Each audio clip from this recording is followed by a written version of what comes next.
Good morning. Welcome back to Handmade Homestead. I'm Angela Allen, and today we're going to take this and turn it into cottage cheese. Let's go.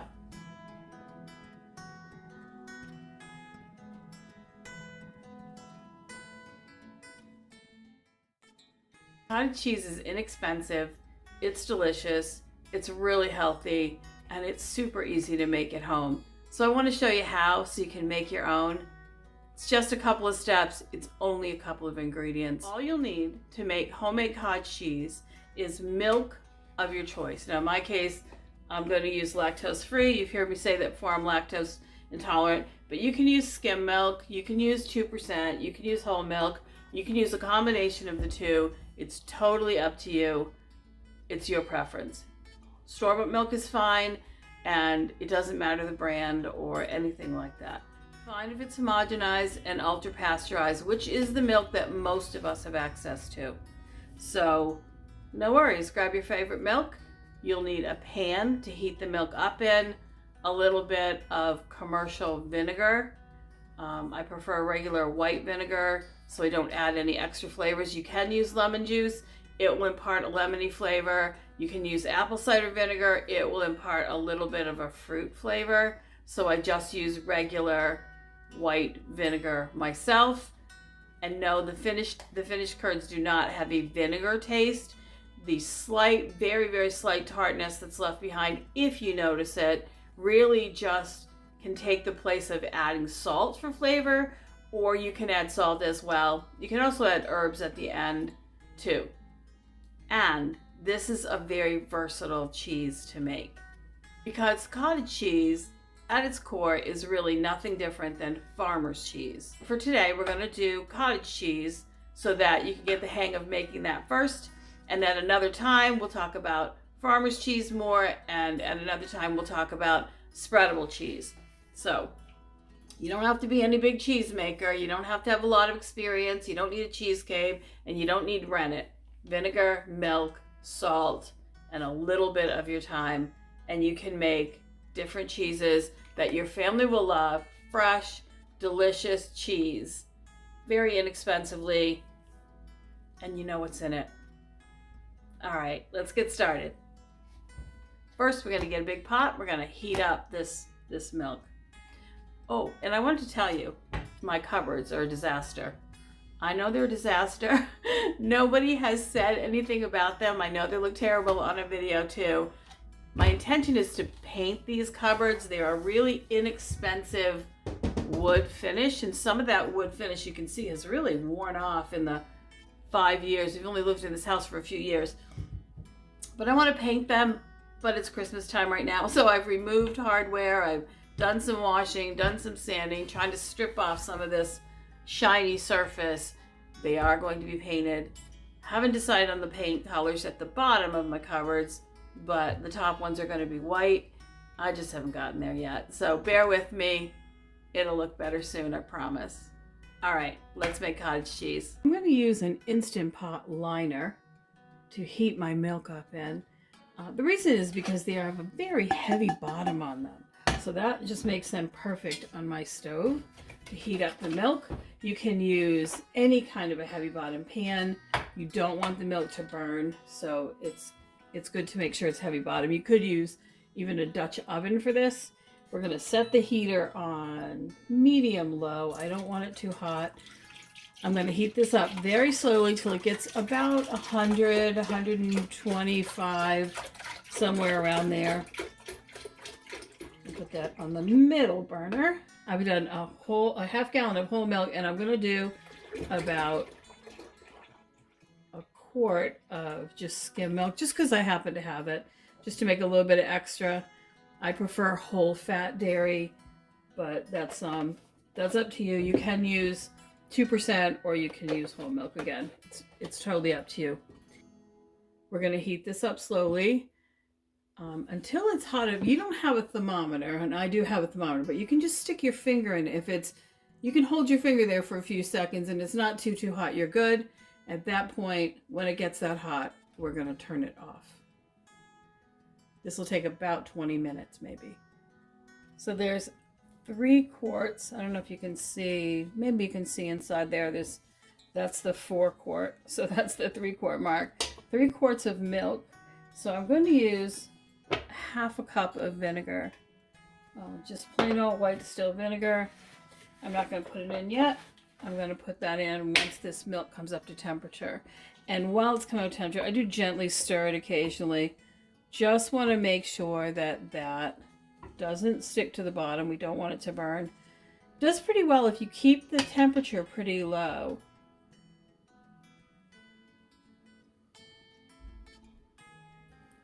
That's right on 120. So we're going to turn it off.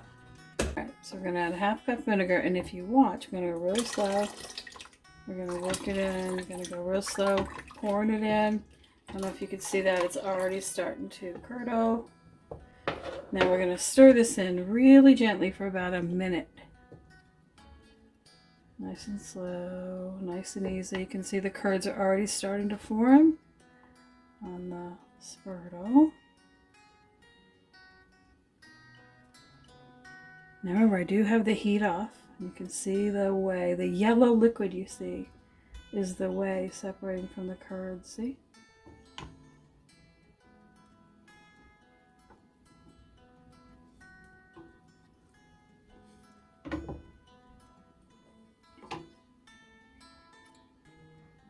All right. You can see the whey is really separating quite well.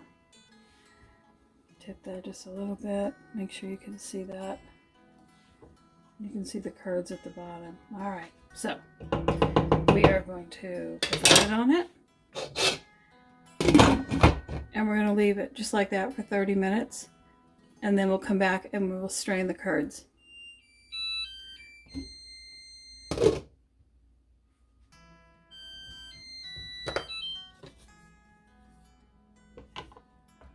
All right, time to strain. Straining the curds is easy enough. Again, this is just an Instant Pot bottom, a colander, and this is a diaper.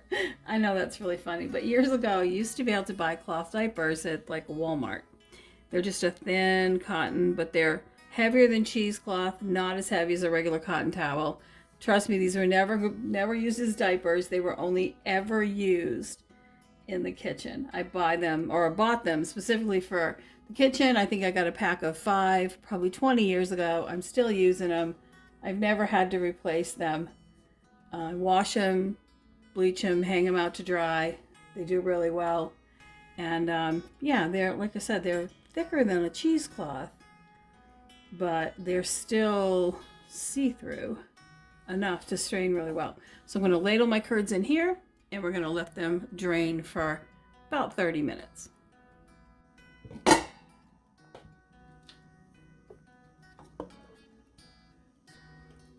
You're going to be very gentle because you don't want to break the curds out more. I'm just going to go right in here to drain. I could just pour them in. I will at the end, but for now it's just easier for you to get a good look at them. We're going to let this whey drain out, and then we can add a little salt, and if they're too dry you can add a little bit of heavy cream or a little bit of whole milk or skim milk if you're specifically doing skim milk ones. But I don't want to break up the curds more, so that's why I'm being so gentle. But if you look at them, you can see they really are cottage cheese curds. Alright, let's let them drain. Put the rest in there. We'll let them drain and then I'll be back. It's been about 15-20 minutes maybe. So let's get these out of here. So you can see they're pretty well drained. We're just going to dump them right in this pot over here. Right back in the pot they were in. Now this is all the whey, and you can see that's quite a bit of whey. I'm not going to throw that away. It's going to go in a jar. It's going to keep in my refrigerator for about 6 months. And in the meantime, I will use it in baking. I can use it in soup or bone broth, or I can use it in drinks. It makes a really good lemonade, in fact. It does have a slight vinegar flavor because of the vinegar in it, but in a container of lemonade, you'll never notice that. And in baked goods, it will just help the baking soda rise and you'll get lighter, fluffier baked goods. It's also really good in pancakes. You can use it in the way that you would use buttermilk. It's considered an acid way, not a sweet way. So there's all my cheese. You can see it's a really good texture. We're going to break this up a little bit, add some salt, and then maybe add a little bit of milk back to it, and our cottage cheese will be done. All right, so I'm going to break this up by hand. It is a little bit hot still.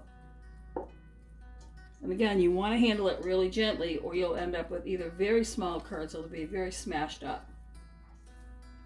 This is the stage that if you want to make farmer's cheese, you would salt this, add herbs, and press it into a bowl, a container, something like that, and put it right in your fridge. And you'd end up with a cheese a little drier than cottage cheese, but a nice potted cheese. But again, we're looking for cottage cheese, so we don't want something quite as dry as the farmer's cheese. We're going to add that. Little tiny bit of salt. I don't like a lot of salt, but you can, obviously salt to taste. This is pickling salt I'm using just because I have it handy. Pickling salt does taste saltier than other salt.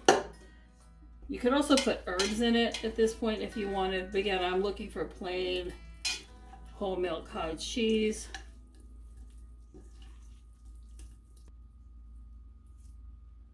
Give it a little taste. That's just right for me. All right, I'm going to put a little bit of milk in this, and then we're going to package it up. All right, so we're going to add just a little tiny bit of milk, just so the curds aren't quite so dry. I'm going to mix that in and package it up. And you can see this is not like super moist, so a little bit more. Cottage cheese, homemade like this, is good in your refrigerator for about 5 to 7 days. But you can use it in a lot of things. You can use it like ricotta too. You don't have to just eat it like cottage cheese. And you can see it's still a little bit drier. And as I'm mixing the milk in, it's getting a little creamier. If you have heavy cream in your house, you can absolutely do this with heavy cream. I don't have any at the moment, so I'm going to just do it this way. But you can see it's reabsorbing that